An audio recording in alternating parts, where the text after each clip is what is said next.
內地與香港一脈相連，每個人喺自己崗位全力以赴，共創美好將來。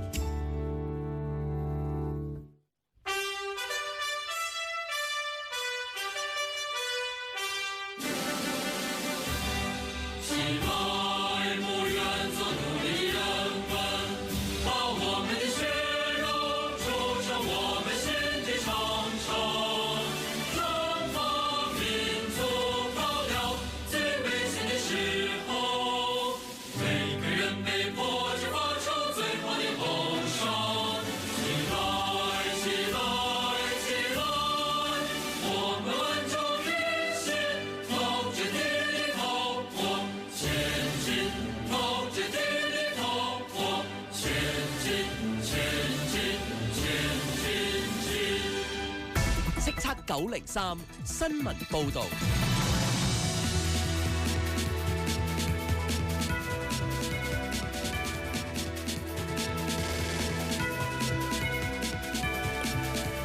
而家姚間報道新聞。